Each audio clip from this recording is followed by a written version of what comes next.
মুখ্যমন্ত্ৰী প্ৰধানমন্ত্ৰী ৰাষ্ট্ৰপতি এটা দায়িত্বৰ নাম আপোনাৰ ভাতৃ হিমন্ত বিশ্ব শৰ্মাক যে মোৰ যিটো মৌলিক পৰিচয় দিগন্ত বিশ্ব শৰ্মা হিমন্ত বিশ্ব শৰ্মাৰ যিটো মৌলিক পৰিচয় এই দুটা পৰিচয় অটুট থাকিব লাগিব কি যিদিনা কংগ্ৰেছত জইন কৰিছিল মই সিদিনাখন ভাল পাইছিলো বিবেকানন্দ আৰু ভাৰতবৰ্ষ মোৰ যেন কিবা এটা যেন প্ৰেমিকাহে যেন মানে হিমন্ত বিশ্ব শৰ্মাই মোক বা মোৰ জ্যেষ্ঠ ভাতৃক আমাক কোনো ধৰণৰ ৰাজনৈতিক ক্ষমতা প্ৰশাসনীয় ক্ষমতা বা মুখ্যমন্ত্ৰীৰ প্ৰতিনিধি হিচাপে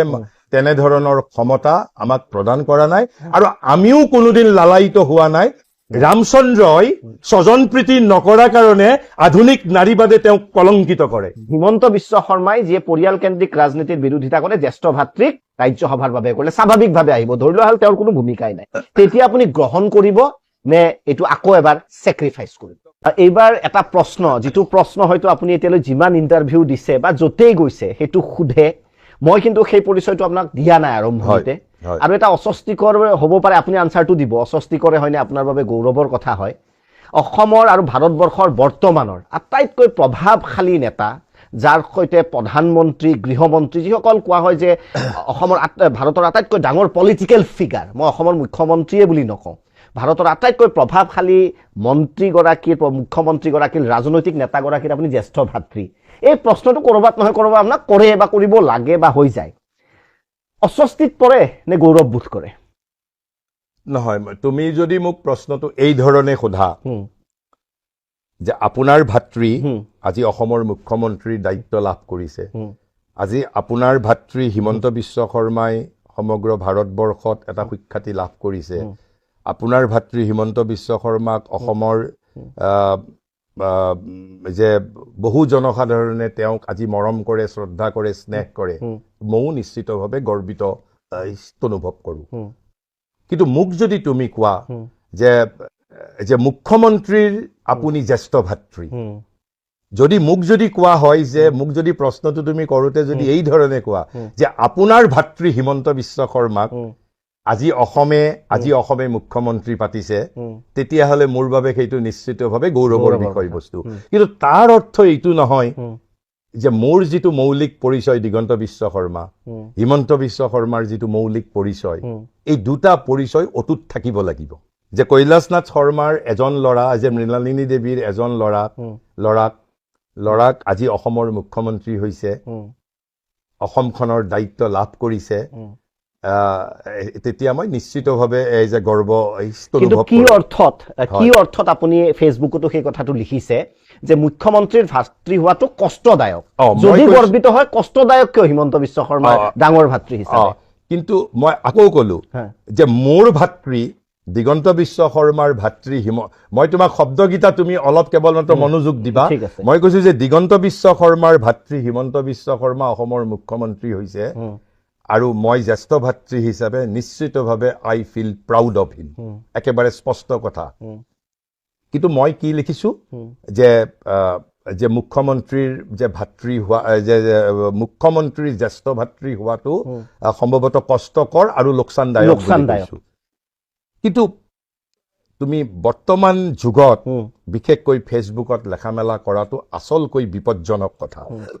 তাৰ প্ৰথমতে কি লিখিছো মই তুমি যদি পোষ্টটো যদি আছে তুমি যদি পোষ্টটো যদি উলিয়াই চোৱা তাতে মই কৈছো যে দেউতাই কৈছিল যে মুখ্যমন্ত্ৰী মন্ত্ৰী প্ৰধানমন্ত্ৰী মুখ্যমন্ত্ৰীৰ কোনো পিতৃ মাতৃ নাথাকে কাৰণ মুখ্যমন্ত্ৰী প্ৰধানমন্ত্ৰী ৰাষ্ট্ৰপতি এটা দায়িত্বৰ নাম এটা পদৰ নাম এটা পদ আৰু দায়িত্বৰ পিতৃ মাতৃ নাথাকে ভাতৃও নাথাকে কাৰণ কিয় এজন পিতৃ বা মাতৃয়ে কাকো মুখ্যমন্ত্ৰী পাতিব নোৱাৰে এজন পিতৃ মাতৃয়ে ল'ৰাক উপযুক্ত কৰি গঢ়ি তুলিব পাৰে এজন পিতৃ মাতৃৰ মুখ্যমন্ত্ৰীৰ ওপৰত কোনো এখতিয়াৰ নাই কিন্তু তেওঁৰ সন্তানজনৰো আছে তুমি কথাটো পাইছানে বুজি কাৰণ আজি মই ইচ্ছা কৰিলেও হিমন্ত বিশ্ব শৰ্মাক অসমৰ মুখ্যমন্ত্ৰী পাতিব নোৱাৰো তেওঁক মুখ্যমন্ত্ৰী পাতিছে ভাৰতীয় জনতা পাৰ্টিয়ে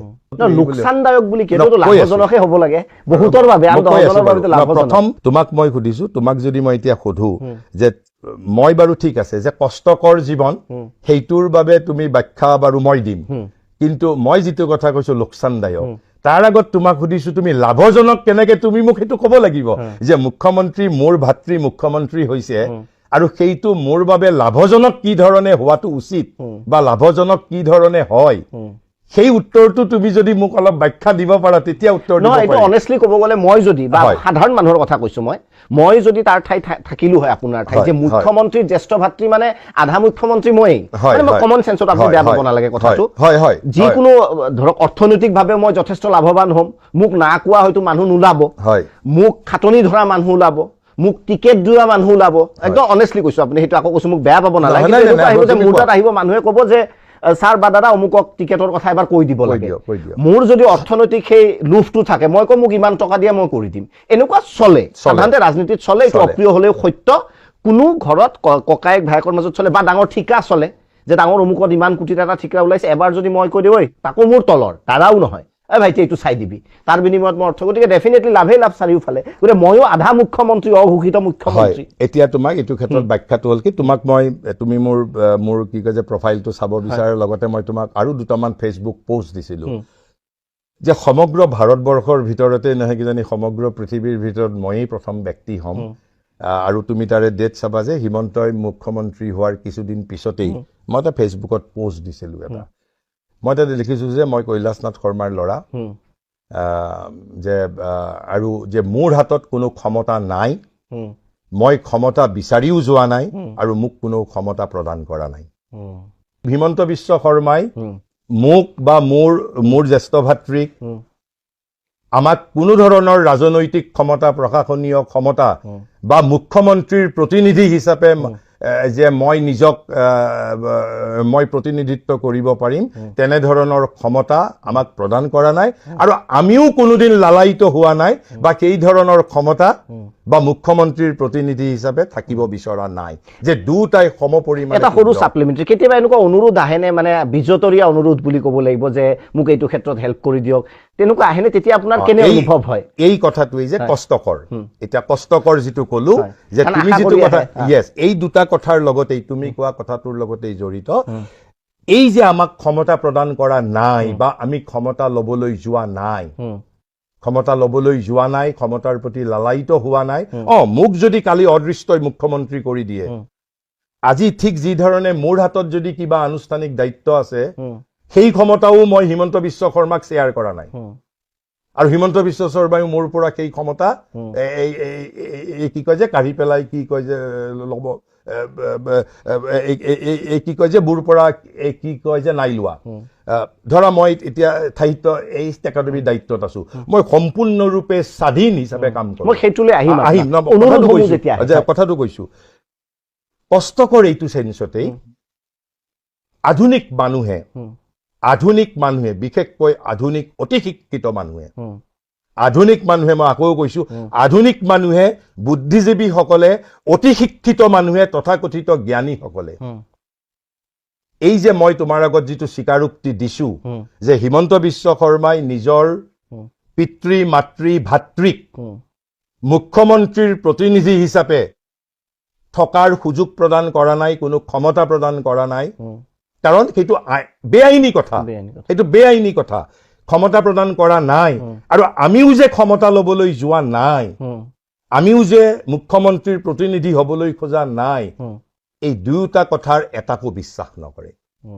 টান বিশ্বাস কৰিব আৰু যেতিয়া বিশ্বাস নকৰে তেতিয়া মনত কষ্ট পোৱা যায়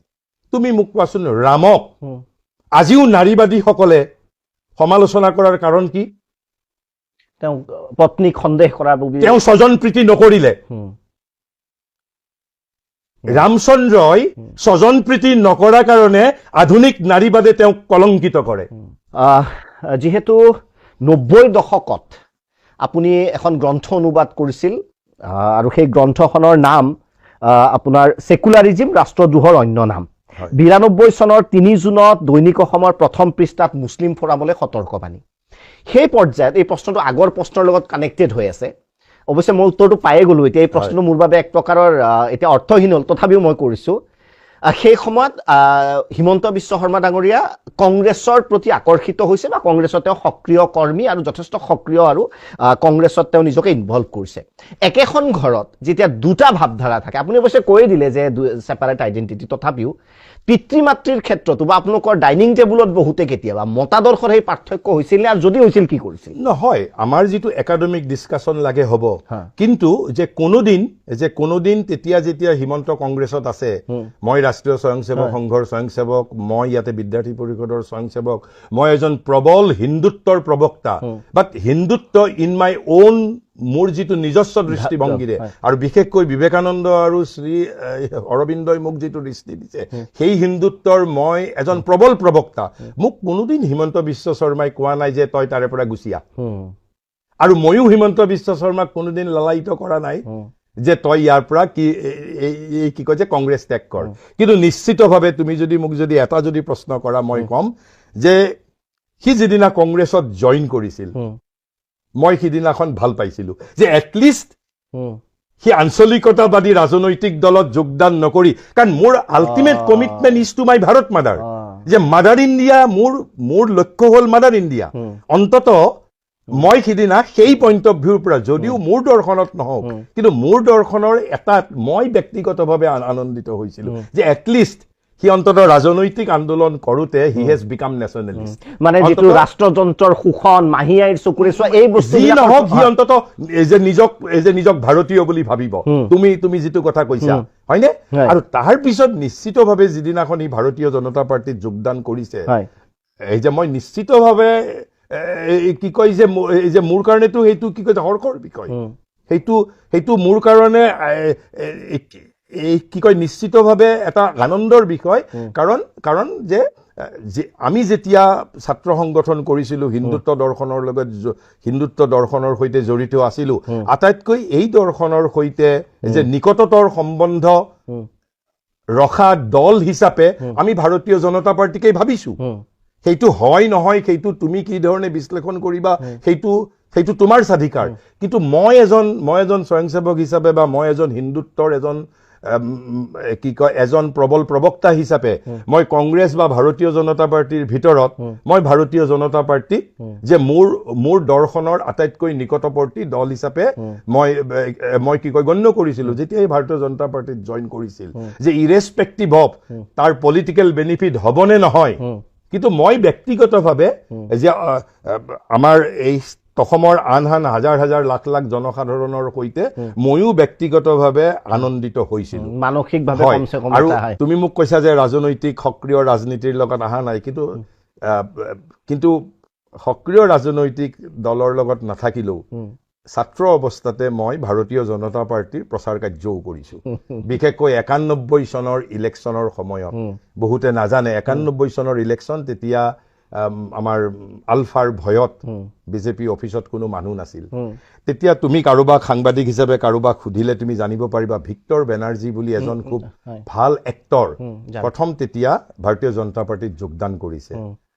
আৰু তেওঁ তেতিয়া তুমি 91 চন আৰু মোৰ দেউতাৰ কথাটো তুমি চাবা হিমন্ত তেতিয়া পুৰা কি কয় যে কংগ্ৰেছী আৰু মোৰ দেউতাই আমাৰ ঘৰত যিটো সকলোকে যে নিজৰ মতত চলাৰ বাবে যিটো স্বাধীনতা দিছিল দেউতাই আৰু এটা কথা মই দেউতাৰ প্ৰতি মই আজি শ্ৰদ্ধাশীল হৈ কওঁ 91 চনত মোৰ বয়স 23 বছৰ 91 চনত যদি এজন মানুহক সুধিলেহেঁতেন যে 2014 চনত বিজেপিয়ে চৰকাৰ গঠন কৰিব নেকি কোনেও ক'লেহেঁতেন কস্মিন কালেও সম্ভৱ নহ'লহেঁতেন সেই অৱস্থাত আলফাৰ তেতিয়া একেবাৰে প্ৰবল প্ৰতাপ মই 91 চনত মোৰ সৈতে কুলেন্দু দাউলাগাপু আৰু নীৰেণ বৈশ্য তেওঁলোক যে দুইজনেই এতিয়া ভাৰতীয় জনতা পাৰ্টিৰ কৰ্মী আৰু মই আমাক কৰ্বৰ পৰা আমাক নিৰ্দেশ দিয়া হৈছে যে আমি ভিক্টৰ বেনাৰ্জীক একম্পেনি কৰিব লাগে আৰু মই 3 দিন তোমাৰ নলবাৰী ধুবুৰী গোৱালপাৰা হাজু এনে ধৰণৰ জায়গাত তেতিয়াই দেউতাই 3 দিন যাবলৈ দিছে ভাতৃৰ বিৰুদ্ধে প্ৰচাৰ বুলি ক'লেও ভুল নহয় yes কাৰণ কি কয় যে 91 ৰ যদিও সি 91 ত ঠিক কংগ্ৰেছ জইন কৰিছে মাত্ৰ মানে ঠিক 91 ৰ সেইখিনি সময়তে জইন কৰিছিল নাই নাজানো কিন্তু অলমোস্ট নহয় বোধহয় কি নহয় 91 ৰ তেতিয়ালৈকে সি আসুত আছে সম্ভৱত বুলি কৈছো দেই কাৰণ হিতেশ্বৰ শইকীয়া 91 ত যেতিয়া মুখ্যমন্ত্ৰী হোৱাৰ পিছতহে তাৰ সম্ভৱত তথাপিও ধৰক এক প্ৰকাৰৰ তেতিয়াই ছাত্ৰ সন্থাৰ তেতিয়াও যদি তুমি ক'বলৈ যোৱা মতাদৰ্শৰ ফালৰ পৰা তেতিয়াও মই তাৰ পৰা দূৰত আছো কিন্তু 3 দিন ভিক্টৰ বেনাৰ্জীৰ সৈতে ব্যক্তিগত সংঘাত হোৱা নাছিল নাই ব্যক্তিগত সংঘাত কোনোদিনেই হোৱা নাই সি কংগ্ৰেছত থাকোতেও হোৱা নাই ছাত্ৰ সন্থাত থাকোতেও নাই হোৱা আৰু আনকি আলফাৰো যিসকল গুৱাহাটীৰ পৰা ল'ৰা তুমি যিবিলাকৰ মই নাম নলওঁ বহুতে মোক ব্যক্তিগতভাৱে চিনি পাইছিল আৰু কিজানি দিগন্ত বিশ্বকৰ্মাৰ প্ৰতি ভগৱান সুপ্ৰসন্ন থকা বাবে তেওঁলোকৰ ওচৰত মই আলফাক বিৰোধো কৰিছো কিন্তু হয়তো বেলেগ হোৱা হলে কিজানি গুলি খালে নিশ্চয় গুৱাহাটী বিশ্ববিদ্যালয় হয় ডিব্ৰুগড় বিশ্ববিদ্যালয়ৰ প্ৰফেচাৰ ইন প্ৰেক্টিছ IIT গুৱাহাটীৰ প্ৰফেচাৰ ইন প্ৰেক্টিছ বহু কেইটা উচ্চ শিক্ষাৰ প্ৰতিষ্ঠানৰ সৈতে আপুনি জড়িত এই ক্ষেত্ৰত কেতিয়াবা এনেকুৱা মনত আঘাত হয় নেকি যেতিয়া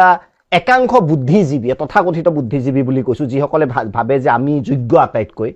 যেতিয়া ভাবে যে হিমন্ত বিশ্ব শৰ্মাৰ জ্যেষ্ঠ ভাতৃ নোহোৱা হলে এওঁ পদবীটো নাপালেহেঁতেন কথাটো কিমান দূৰ সঁচা তুমি কৈছা যে এইবোৰ মানে প্ৰথম কথা তুমি মোক এটা কথা ক'ব লাগিব যে এইটো কোনোবা ৰাইজে অভিযোগ কৰিছে নে তোমাৰ এটা কৌতূহল মোৰে কৌতূহল বুলি ক'লে ভুল নহ'ব যদি তোমাৰ যদি কৌতূহল বুলি যদি তুমি কোৱা বা কেতিয়াবা যে দুই এজন ধৰা মানুহে তেনে ধৰণৰ বিশেষকৈ ফেচবুকত তেনে ধৰণৰ এটা সন্দেহ প্ৰকাশ কৰে সেইটোৰ ক্ষেত্ৰত তোমাক কি ক'ব পাৰো তোমাৰ মোৰ মনৰ প্ৰতি এটা ধাৰণা আছে না আপুনি কথাটো ক্লিয়াৰ কৰিলে এতিয়া অৱশ্যে তথাপিও মই জানিব বিচাৰিছো কি কয় যে ধাৰণা আছে ধাৰণা থাকিব পাৰে কিন্তু মই তোমাক ইয়াতো অলপ এটা তাত্ত্বিক কথা কওঁ কিয় আমি যে বহু ক্ষেত্ৰত আমাৰ এই তাত্ত্বিক ধাৰণাবোৰ নাথাকা কাৰণে বহু ক্ষেত্ৰত আমি শুদ্ধ আলোকটো নাপাওঁ তুমি ৰাস্তাৰে গৈ আছিলা ধৰা তুমি ডেফোডিল ফুলটো দেখা পালা কোনোদিন আগত দেখা পোৱা নাই দেখা পোৱাৰ লগে লগে ডেফোডিল সম্পৰ্কে তুমি এটা জ্ঞান অৰ্জন হ'ল তোমাৰ হয়নে ঠিক তেনেধৰণে ৱৰ্ডছৱৰ্থৰ নাম শুনিছা কবি বিখ্যাত কবি তেওঁ এবাৰ সিস্টাৰ নে ৱাইফ ভনীয়ে ভগ্নী নে পত্নীৰ সৈতে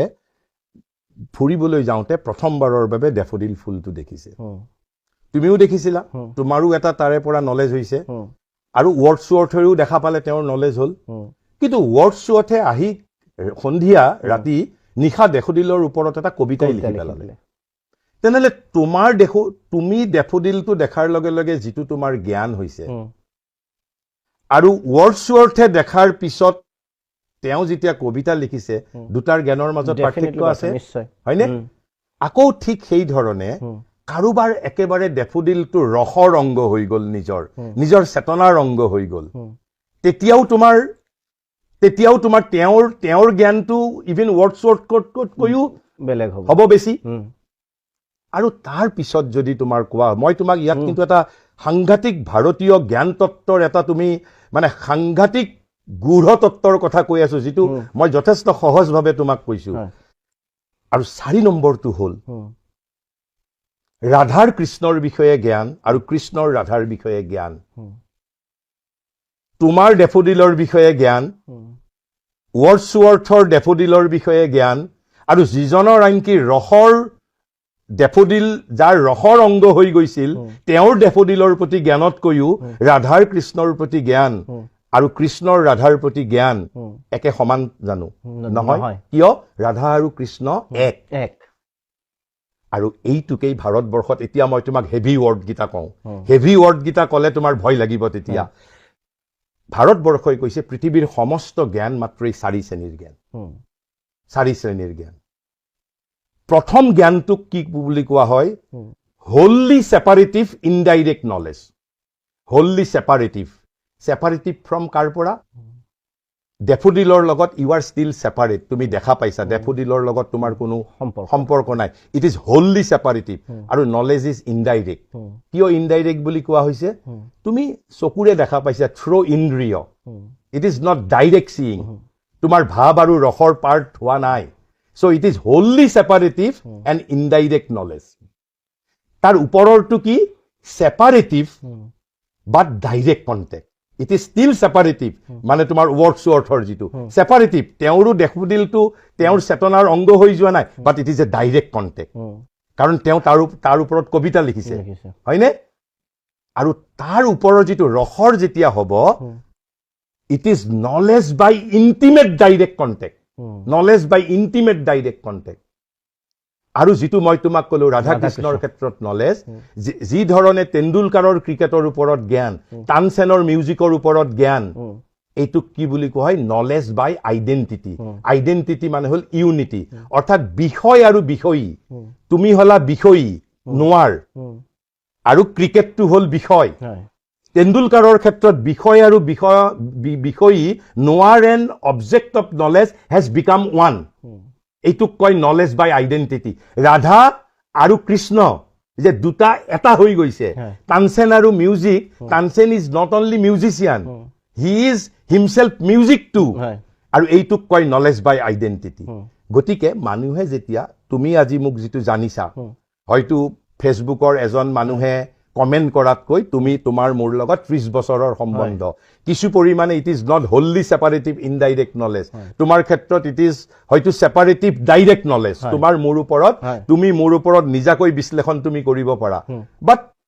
it may not be yet intimate direct knowledge. বা আকৌ নলেজ বাই আইডেন্টিটিটো আমি সাধাৰণ মনুষ্যই হোৱাটো সম্ভৱেই নহয়। এতিয়া তোমাৰ যিটো ধাৰণা, মই তোমাক কেৱল মোৰ আত্মপক্ষ সমৰ্থন কৰি মই এটা কথাই ক'ব পাৰো, দুটামান টেকনিকেল, দুটামান মই তোমাক এটা পৰামৰ্শ দিব পাৰো, যে আজি মোক যি তোমাৰ গুৱাহাটী বিশ্ববিদ্যালয়, ডিব্ৰুগড় বিশ্ববিদ্যালয়, IIT প্ৰফেচাৰ অফ প্ৰেক্টিচ দিছে, আৰু অসম বিশ্ববিদ্যালয়ে, তুমি কোৱা নাই মই গৈছো, মোক তোমাৰ সন্মানীয় ডক্টৰেট ডিগ্ৰী প্ৰদান কৰিছে 4খন বিশ্ববিদ্যালয়। প্ৰথম কথা হ'ল এই 4টাই সন্মানহে কেৱল মাত্ৰ, ইয়াৰ লগত অৰ্থৰ কোনো সম্বন্ধ নাই। মই প্ৰফেচাৰ অফ প্ৰেক্টিচ কোনো দৰমহা নাপাওঁ। মোক এটা সন্মান, প্ৰফেচাৰ ষ্টেটাছটো দিছে। যেতিয়া মই তেওঁলোকৰ তাতে লেকচাৰ দিবলৈ যাওঁ, তেতিয়া মোক 2000-4000 মোক কি কয় যে তোমাৰ এই কি কয় যে মাননি দিয়ে। গতিকে তোমাৰ ইয়াৰ লগত কোনো অৰ্থৰ সম্বন্ধ নাই। আৰু 2 নম্বৰ কথা, মোক দিওঁতে দীপক শৰ্মাক বঞ্চিত কৰিব লগা হোৱা নাই, কাৰণ এইটো হ'ল দীপক শৰ্মাক বঞ্চিত কৰি পেলাই মোক দিয়া নাই। It was offered to me. মই তাৰ বাবে কোনোদিন আবেদন জনোৱা নাই। যেনেকে নৰ্মেল এচিষ্টেণ্ট প্ৰফেচাৰ হ'ব লাগিলে, চাকৰি ল'ব লাগিলে তুমি তাতে আবেদন জনাব লাগিব। এইটোৰ ক্ষেত্ৰত আই ৱাজ অফাৰ্ড, মই গ্ৰহণ কৰিম। মানে এনে নহয় যে এটা পোষ্ট আছে, দুজন মানুহ আছে, আপোনাক চিলেক্ট কৰিছে। গতিকে that too, এই সন্মানবোৰ ভেৰি ভেৰি টেম্পোৰাৰী পিৰিয়ডৰ কাৰণে, এবছৰৰ কাৰণে দিয়ে, আৰু that can be extended up to 3 years, তাতকৈ আৰু নোৱাৰে। গতিকে 3 বছৰ। আচ্ছা, আৰু এটা টেকনিকেল কথা কওঁ, এই বস্তুটো কেতিয়াৰ পৰা ভাৰতৰ বিশ্ববিদ্যালয়ে দিব পৰা হৈছে? যদি যে মই তাৰ কাৰণে অপেক্ষা কৰি আছিলো নেকি? 2020 চনৰ নতুন ৰাষ্ট্ৰীয় শিক্ষা নীতিৰ পিছত 22 চনৰ ছেপ্টেম্বৰ মানতহে UGC হেজ পাৰ্মিটেড, আৰু 23 চনৰ জুন মানৰ পৰা কিজানি ডিব্ৰুগড় ইউনিভাৰ্চিটিৰ প্ৰবেবলি সমগ্ৰ ভাৰতবৰ্ষৰ ভিতৰত ময়েই কিজানি প্ৰথম প্ৰফেচাৰ অফ প্ৰেক্টিচ নেকি। এতিয়াও বহু বিশ্ববিদ্যালয়ে নাজানেই যে প্ৰফেচাৰ অফ প্ৰেক্টিচ বুলি কাৰোবাক দিব পাৰি। কাৰণ পিছৰ টেকনিকেল পইণ্টটো হ'ল কি, মোক যিটো বিষয়ত দিছে ইণ্ডিয়ান নলেজ ছিষ্টেমৰ ওপৰত, মোক ইণ্ডিয়ান নলেজ ছিষ্টেমৰ কি কয় ক্ষেত্ৰত দিছে। এতিয়া এইখিনি হ'ল টেকনিকেল কথা, যে এইটো কোনো প্ৰফেচনেল পোষ্ট নহয়, চাকৰি নহয়। গতিকে কাৰোবাক বঞ্চিত কৰি পেলাই মোক কি কয় যে নাই দিয়া। গতিকে কালি যদি তোমাক যদি আকৌ যদি মোক দিয়াৰ পিছতো তোমাকো যদি দিবৰ কাৰণে যদি ফিট বুলি ভাবে, বিশ্ববিদ্যালয়খনে পাৰিব দিব। 99 জনীয়া সাধাৰণ পৰিষদৰ পৰা 24টা স্বীকৃতপ্ৰাপ্ত ভাষাৰ বাবে 24 জন তোমাৰ লেংগুৱেজ ৰিপ্ৰেজেণ্টেটিভ হিচাপে কাৰ্যকৰী পৰিষদলৈ নিৰ্বাচিত হয়। আৰু কাৰ্যকৰী পৰিষদলৈ অৰ্থাৎ এক্সিকিউটিভ বোৰ্ডলৈ যিজন নিৰ্বাচিত হয়, তেওঁকেই ষ্টেট এডভাইজাৰী বোৰ্ডৰ কনভেনৰ নিযুক্তি দিয়া হয়। গতিকে 3টা প্ৰচেছ। প্ৰথম হ'ল তুমি জেনেৰেল কাউন্সিলৰ মেম্বাৰ, তাৰপিছত তুমি এক্সিকিউটিভ বোৰ্ডৰ মেম্বাৰ, আৰু এক্সিকিউটিভ বোৰ্ডৰ মেম্বাৰ হোৱাৰ সূত্ৰেহে তুমি ষ্টেট যিটো লেংগুৱেজ এডভাইজাৰী বোৰ্ড থাকিব, তাৰ তুমি কনভেনৰ পাৰিবা হ'ব। এতিয়া 99 জন সদস্য ক'ৰ পৰা আহে? ভাৰতৰ প্ৰত্যেকখন ৰাজ্য আৰু ইউনিয়ন টেৰিটৰিজৰ পৰা এজনকৈ নমিনী হ'ল। এইটো হ'ল প্ৰথম কেটেগৰী। দ্বিতীয় কেটেগৰী হ'ল এই 24টা ভাষা, 24টা ভাষাৰ একোটা ৰিকগনাইজড বডি, যেনে অসমৰ ক্ষেত্ৰত অসম সাহিত্য সভা। গতিকে এই দ্বিতীয়জন হ'ল তাৰ পৰা যায়। এইটো হ'ল দ্বিতীয় কেটেগৰী। 3 নম্বৰ এটা কেটেগৰী হ'ল সাহিত্য একাডেমীৰ আউটগোয়িং জেনেৰেল কাউন্সিলে 7জন বিশিষ্ট নাগৰিকক নমিনেট কৰে কাক নমিনেট কৰিব সেইটো তেওঁলোকৰ কথা 3 নম্বৰ কেটেগৰী 4 নম্বৰ কেটেগৰী হ'ল সমগ্ৰ ভাৰতবৰ্ষৰ বিশ্ববিদ্যালয়সমূহৰ ভিতৰত 20খন বিদ্যালয়ৰ পৰা 20খন বিশ্ববিদ্যালয়ৰো প্ৰতিনিধি ল'ব আৰু 20খন বিশ্ববিদ্যালয়ৰ প্ৰতিনিধি ল'বৰ বাবে তেওঁলোকে 60খন মানৰ পৰা নাম বিচাৰে কাৰ পৰা বিচাৰিব তেওঁলোকৰ কথা তাৰে পৰা তেওঁলোকে 20খন কি কয় নিৰ্বাচন কৰে আৰু তাৰ পিছত পঞ্চমটো হ'ল ভাৰত চৰকাৰে 2-4 জন মান প্ৰতিনিধি দিয়ে ভাৰত চৰকাৰে আৰু 6 নম্বৰ কেটেগৰীটো হ'ল কিছুমান পদেন সদস্য আছে যেনে তোমাৰ এটা নেশ্যনেল বুক ট্ৰাষ্টৰ প্ৰেসিডেন্ট জনো মেম্বাৰ গতে তেনেকে পদেন সদস্য আছে তেনেকে মুঠতে তোমাৰ 99 জনীয়া এখন তোমাৰ সদন এখন সাধাৰণ পৰিষদ এটা মুখ কোনে নিৰ্বাচন কৰিছিল সাধাৰণ পৰিষদলৈ ধাৰণাটো এনেকুৱা গভৰ্ণমেণ্টে লিখি পঠাইছে আপুনি হৈ ইয়েস কিন্তু সেইটোৱে অসমৰ ৰাইজে নাজানে অসম চৰকাৰৰ প্ৰতিনিধি হিচাপে নিৰ্বাচিত হৈছিল তাকো 3জনীয়া পেনেলৰ পৰা এজন নিৰ্বাচিত হয় সেইজন আছিল ডক্টৰ অপূৰ্ব শইকীয়া মানে চৰকাৰে হিমন্ত বিশ্ব শৰ্মা যিখন মন্ত্ৰীসভাৰ মুখ্যমন্ত্ৰী সেইখন চৰকাৰে ডক্টৰ অপূৰ্ব শইকীয়াকহে সাহিত্য একাডেমীৰ প্ৰতিনিধি হিচাপে সাধাৰণ পৰিষদলৈ পঠিয়াইছে অসম সাহিত্য সভাৰ পৰা কোন গৈছে ডক্টৰ কুলধৰ শইকীয়া তেলে মই কেনেকে গ'লো মই আছিলো বিশ্ববিদ্যালয়ৰ নমিনি এই যে 20খন বিশ্ববিদ্যালয় নিৰ্বাচিত বিশ্ববিদ্যালয়ৰ ভিতৰত এখন অসমৰ সতীসাধিনী বিশ্ববিদ্যালয় পৰিছিল সতীসাধিনী বিশ্ববিদ্যালয়েও মোৰ নাম অকলে পঠিওৱা নাই 3জনৰ নাম পঠিয়াইছে তেওঁলোকৰ নিজৰ ভাইচ চেঞ্চেলৰ মোৰ নাম আৰু একজনৰ নাম এই বিশ্ববিদ্যালয়খন যদি সেইবাৰ অসমৰ পৰা সিলেক্ট নহলেতেন তেতিয়া হয়তো অসমৰ 3 নম্বৰজন সাধাৰণ পৰিষদৰ সদস্য নহলেইহেঁতেন গতিকে মোৰ বাৰত ভাগ্যৰ বলত সেই 20খন বিশ্ববিদ্যালয়ৰ এখন বিশ্ববিদ্যালয় তোমাৰ হেৰিত পৰিছে যে অসমৰ ভাগ্যত তোমাৰ পৰিছে আৰু আমি 3জন সেই ধৰণে সাধাৰণ পৰিষদত নিৰ্বাচিত হলো আৰু অসমৰ পৰা বড়ো ভাষাৰ বড়ো সাহিত্য সভাৰ প্ৰতিনিধি হিচাপে প্ৰয়াত তৰেণ চন্দ্ৰ বড়ো তেওঁ যেহেতু সিঙ্গুল মানুহ গতিকে তেওঁ তোমাৰ কি কৈছে কাৰ্যনিৰ্বাহকত যাবৰ কাৰণে তেওঁৰ কোনো প্ৰতিদ্বন্দিতা নহয় এতিয়া আমাৰ 3জনৰ ভিতৰত এক্সিকিউটিভ বোৰ্ডত কোন যাব আচ্ছা তাৰ আগতে তোমাক মই এটা প্ৰশ্ন কৰো ধৰি লোৱা যে তোমালোকৰ বাৰ কাউন্সিল ধৰি লোৱা সাপোজিং বাৰ কাউন্সিলতো তোমালোকৰ নিৰ্বাচন হয় ধৰি লোৱা তাতো চৰকাৰৰ প্ৰতিনিধি যায় ধৰি লোৱা তুমি ধৰি লোৱা মই হয়নে নহয় নাজানো কনস্টিটিউশনটো ধৰি লোৱা তাতে ৰাজ্য চৰকাৰে প্ৰতিনিধি পঠিয়াব লাগে ধৰি লোৱা ৰাজ্য চৰকাৰে কি কয় ৰাজ্য চৰকাৰে ইয়াতে ধৰি লোৱা তোমাৰ কি কয় যে মিস্টাৰ এক পঠিয়াইছে আৰু তুমি হয়তো ইয়াতে তোমাক গুৱাহাটী উকিল সন্থাই পঠাইছে হল আৰু কেন্দ্ৰীয় তুমি কাৰ্যনিৰ্বাহকত যাবৰ বাবে প্ৰতিদ্বন্দিতা হৈছে তুমি মুখ্যমন্ত্ৰীৰ ককায়েকজন যিজন মুখ্যমন্ত্ৰীয়ে ককায়েকক প্ৰতিনিধি হিচাপে পঠাইছে তেওঁৰ বিৰুদ্ধে তুমি নিৰ্বাচন খেলিব পাৰিবানে নোৱাৰিম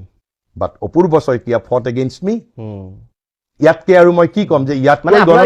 মানে সহজ ভাষাত চৰকাৰৰ বিৰুদ্ধে আছিল চৰকাৰৰ নমিনিয়ে মোৰ বিৰুদ্ধে কন্টেষ্ট কৰিছে সেই নিৰ্বাচনত মই 44টা ভোট পাইছো কুলধৰ শইকীয়াই 32টা ভোট পাইছে আৰু অসম চৰকাৰৰ নমিনি অপূৰ্ব শইকীয়াই 4টা ভোট পাইছে গতিকে মই নিৰ্বাচন খেলি জয়লাভ কৰিছো মই আপুনি কৈছে যে কোনো বিষয় জীৱনৰ পূৰ্ব পৰিকল্পিত নাথাকে ভাৰতীয় আধ্যাত্মিকতা মানে পূৰ্ব পৰিকল্পিত যেনেই লাগে যে ডিভাইন পৰিকল্পনা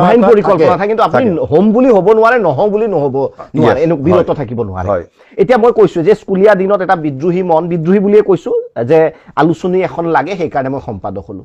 অধ্যক্ষৰ ন্যায়ৰ বাবে কমাৰ্চ কলেজত হলো সাহিত্য একাডেমীটো কোনো সাংঘাতিক একো ধৰণৰ ফাইনেন্সিয়েল লাভ নোহোৱাকে সাহিত্যৰ কাৰণে কাম কৰিব বিচাৰিছো হলো এজন বক্তা হিচাপে ভাৰতীয় সংস্কৃতিৰ ওপৰত অধ্যয়ন কৰা মানুহ ভাৰতবৰ্ষত খুব কম আছে জেনিউন মানুহ এনে বক্তৃতা দিয়া মানুহটো ঢেৰ আছে আমিও বক্তৃতা দিওঁ কিন্তু জেনিউনলি নলেজ একুৱায়াৰ কৰা মানুহ সাধনা হিচাপে লোৱা মানুহ অসমত বা ভাৰতত কম আছে ধৰি লোৱা হল ৰাষ্ট্ৰীয় স্বয়ংসেৱক সংঘৰ প্ৰায় হওক বা বিভিন্ন ক্ষেত্ৰত হওক ৰাজ্যসভাৰ কাৰণে এইটো হাইপথেটিকেল কুৱেশ্যন আৰু অনেষ্ট আনসাৰ আপুনি দিয়ে বাবে মই সুধিছো যে ৰাজ্যসভাৰ বাবে এটা নমিনেশ্যন আহিল যে সংস্কৃতিৰ ওপৰত এই মানুহজনে বহুত কাম কৰিছে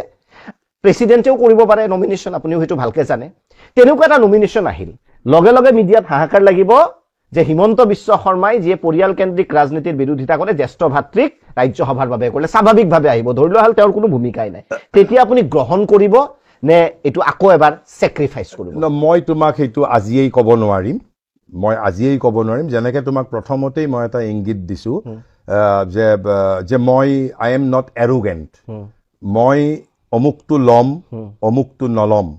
মই সেই বিষয়ে ভৱিষ্যতৰ কথাটো আজিয়েই ক'ব নোৱাৰো, কাৰণ সেই সময়ত মোৰ মানসিক মোৰ চেতনাৰ স্থিতিটো কোন অৱস্থাত থাকে। কিন্তু নিশ্চিতভাৱে মই যদি জানো, আপোনাৰ পিয়ৰ আপোনাৰ নলেজৰ ওপৰত যদি ধৰি ললো সেইটো কথাই কৈছো যে মই তো প্ৰথমতেই কলো যে মই তোমাক নলওঁ বুলিও নকওঁ আৰু মই ল'মেই বুলিও নকওঁ, মই অৰ্থাৎ কোনো এটা পক্ষতেই মই অপেন মাইণ্ড আছো মই। গতিকে তোমাকো যদি কালি যদি কোনোবাই কোৱা হয় যে তোমাৰ এই কি কয় যে ওকালতিটো, এইটো এটা হাইপথেটিকেল কুৱেশ্যন, যে তোমাৰ ওকালতিটো আৰু তোমাৰ যিটো সাংবাদিকতা তুমি কৰি আছা, যে দুয়োটাকেই বাদ দি যদি তোমাক কালি এটা যদি বেলেগ দায়িত্ব এটাৰ বাবে যদি কোনোবাই কয়, তুমি এই মুহূৰ্ততে জানো উত্তৰ দিয়াটো যাতে সম্ভৱ? সময় সাপেক্ষ হ'ব, সময় সাপেক্ষ হ'ব। মই চাম যে যদি তেনেকুৱা এটা প্ৰস্তাৱ কেতিয়া আহিছে, কি পৰিৱেশত আহিছে, মোৰ বয়স কিমান আৰু আছে মই কাম কৰিবৰ বাবে, বা মোৰ শাৰীৰিক সক্ষমতাটো কিমান আছে, আৰু মই ইতিমধ্যে যিটো কামত আছো সেই কামটোতকৈ যদি সেই কামটো মই অধিক গুৰুত্বপূৰ্ণ বুলি ভাবো, বা অথবা সেই কামটোৱে যদি মোৰ বৰ্তমানৰ যিটো অন্বেষণৰ জীৱন সেইটোক যদি বাধাপ্ৰাপ্ত নকৰে, মই তোমাক ক'লো যে মই আই এম নেভাৰ কি কয় যে মোৰ কোনো ধৰণৰ এৰোগেঞ্চি মোৰ তাত নাই। কিন্তু মই টুমৰুৰ বিষয়ে তোমাক যে নোবডি হেজ চিন কি কয় টুমৰু, মানে এটা ঘটনা চক্ৰত এক প্ৰকাৰ ইয়াৰ কাৰণ মোৰ মা অসম সাহিত্য সভাৰ উপসভাপতি হৈ থাকোঁতে ব্যক্তি বিশেষৰ দ্বাৰা কেতিয়াবা লাঞ্ছিত হৈছিল। আৰু এদিন মই মোৰ নিজৰ ডাঙৰ কথা, মই নিজৰ কিন্তু মা প্ৰায়েই লাঞ্ছিত হৈ আছিল, কিন্তু মাক শাখাবোৰে যিটো মৰম কৰিছিল, শ্ৰদ্ধা কৰিছিল, মই ব্যক্তি বিশেষ বুলি কৈছো, মই দুজনো কোৱা নাই। আৰু বিশেষকৈ যেতিয়া এইটো নিৰ্বাচনৰ সেই সময়খিনিতে জুন মাহ মানত 2022 চনৰ মই মাক লৈ সাহিত্য সভাৰ মোৰ নিজৰ মিটিং কেনচেল কৰি, ভগৱানো চাবা, মই মোৰ নিজৰ দুটা ভাল বক্তৃতাৰ অনুষ্ঠান মই নাকচ কৰি ডিভাইন প্লেন, মই যে ক'লো ডিভাইন টেকনলজি, যদি মাৰ লগত সিদিনা মই নগলোহেঁতেন, হয়তো মোৰ সিদিনা নগলে হয়তো মোৰ সাহিত্য একাডেমীৰ সদস্য পদ স্বীকাৰ কিজানি নকৰিলোহেঁতেন মই। যেতিয়া মায়ে মিটিঙৰ পৰা ওলাই আহি মই চাৰ্কিট হাউচত আছো ৰৈ, অলমষ্ট মায়ে মোৰ আগত কান্দি দিছে। মই সিদিনাই লগে লগে দাদাকো টেলিফোন কৰিছো, তুমি যদি সেই সময়ৰ 22 চনৰ সিদিনাই দাদাই লগে লগে ফেচবুকত পোষ্টটো দিছে, আৰু মই এজন মানুহক ফোন কৰি, সেইজনকো তুমি চিনি পাবা, তেওঁক মই এজন মানুহৰ বিৰুদ্ধে মই বিষোদ্গাৰ কৰিছো বোলে মোৰ মাৰ চকু পানী ওলাইছে, মই নেৰিম। আৰু তাৰে কিবা এটা তুমি কি শব্দ বুলি কবা, যদি কিবা মই এটা মাৰ চকু পানীৰ মূল্য দিবৰ বাবে মই সাহিত্য একাডেমীৰ সাধাৰণ পৰিষদৰ সদস্য পদ স্বীকাৰ কৰিছিলো। কিন্তু যদিও এইটো মাৰ জৰিয়তে ভগৱানে মোক, ভগৱানৰ টেকনলজিটো সাংঘাতিক, তোমাক বেলেগ এটা কথাৰ কাৰণে আকৰ্ষিত কৰিব, কিন্তু ভগৱানৰ উদ্দেশ্য এটা তোমাৰ বেলেগ। কিন্তু আজি নিশ্চিতভাৱে মই অস্বীকাৰ নকৰো, সাহিত্য একাডেমীৰ লগত জড়িত হোৱাৰ পিছত মই যি ধৰণে অসমৰ ভাষা সাহিত্যক সেৱা কৰিবৰ সুযোগ পাইছো, আৰু মই নিজৰ আত্মবিকাশটো ব্যক্তিৰ এটা স্বাধিকাৰ, মই সমগ্ৰ ভাৰতবৰ্ষত তুমি যিটো কথা কৈছা সাহিত্য একাডেমীৰ বিভিন্ন সভা সমিতিত গৈ মোৰ কথাটো অভিব্যক্ত কৰাৰ যিটো মই সুযোগ পাইছো, যদি ভৱিষ্যতে সেয়াও ভৱিষ্যতৰ বাবে ভগৱানে মোক যিটো ষ্টেপ বাই ষ্টেপ আগবঢ়াই নিছে, আৰু সেইবাবে মই শ্ৰী অৰবিন্দ মাৰ প্ৰতি মই ইনফাইনাইটলি মই গ্ৰেটফুল, মই অনন্তভাৱে মই কি কৈছে কৃতজ্ঞ। আৰু সেইবাবে মই ভগৱানৰ প্লেনিঙৰ ওপৰত, মোৰ নিজৰ প্লেনিঙতকৈও ভগৱানৰ প্লেনিঙৰ ওপৰত মোৰ কনফিডেন্সটো বেছি।